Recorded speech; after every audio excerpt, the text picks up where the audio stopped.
Hello. We are now in August and quickly coming to the unofficial end of summer.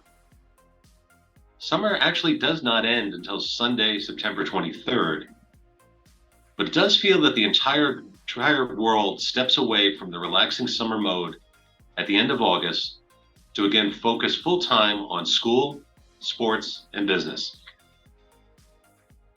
On today's video, I don't have any clever stories about the Nathan's hot dog eating challenge or the like, because I want to focus on two key, if not critical topics. One we've discussed at length, and one that has recently become an epidemic of fraud and resulting claims. So the first involves email compromise, which often leads to wire diversions. I mentioned in an earlier video that if you're not focused on the prevention of email compromise and not focused on every aspect of preventing a wire diversion, you are putting yourself and your operation at risk.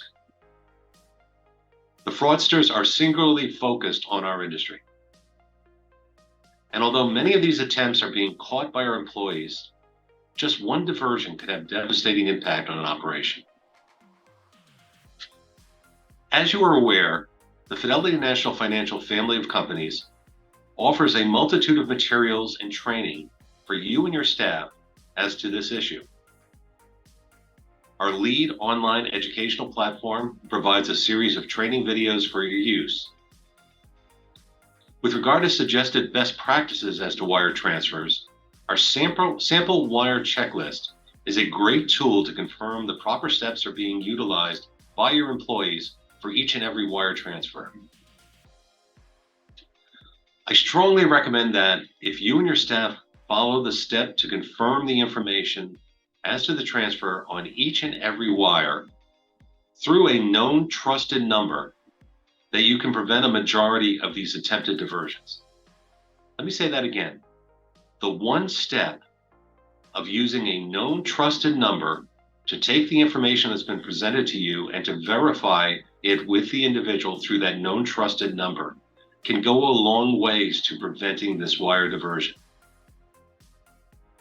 In particular, I noted our checklist for wires, and as you can see from the checklist, we have a clear definition as a known trusted number. There's a series of, if not this, then this type of questions to be sure that you're using a known trusted number for the verification of the wires, and suggesting that you stop and get assistance if the number does not meet one of the definitions presented. So if you go through each of the questions and you can't come up with a yes answer, you know that you have an issue. Certainly a number contained within the email sending revised wire instructions is probably not a known trusted number. The other major point as to this is that these fraudsters have now recognized that commercial transactions are the ones to attack, as this is where the money is, to paraphrase Willie Sutton as to why he robs banks.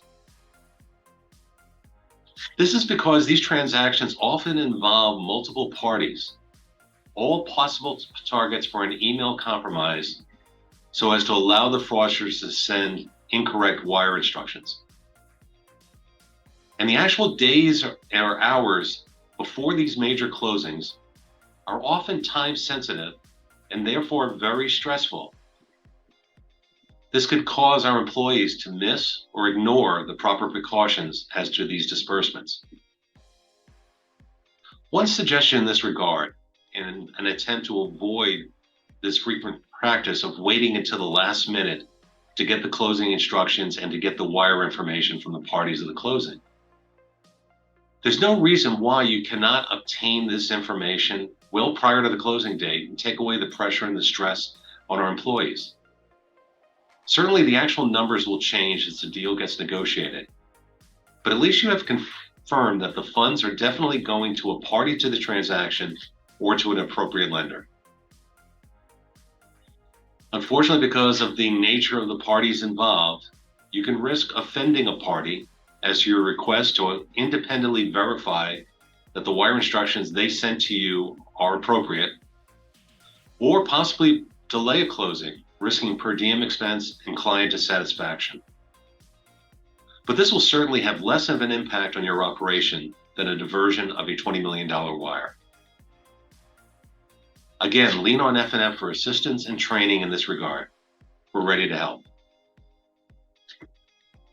The new topic is one that many agents have said they were not aware of, but it has become prevalent in the marketplace. And it's one of seller impersonation, especially with regard to the sale of vacant land. Many of you may have seen the news article as to the property in Fairfield County, Connecticut, where the owner of a vacant parcel was surprised to find that someone had built a new home on their property. The builder buyer was subject to seller fraud. As with all new fraud schemes, the fraudsters are being aggressive in identifying these opportunities, knowing that it will take time for the industry to catch on with this and put in clear direction to try to avoid this occurrence. We have a featured article on this for your information, as well as a new resource on the National Agency website. This activity is rampant, so please be diligent as to exposure. And again, lean on F&F for assistance as you tackle these challenges. So as we leave August, it's back to school for our children and grandchildren. The beginning of football season, which I'm always happy for, both professional and college. Let's go Rutgers. And gearing back up for the business challenges ahead. And hopefully an improving market as we near 2024. Hope your summer was relaxing and your tan well established. See you in September.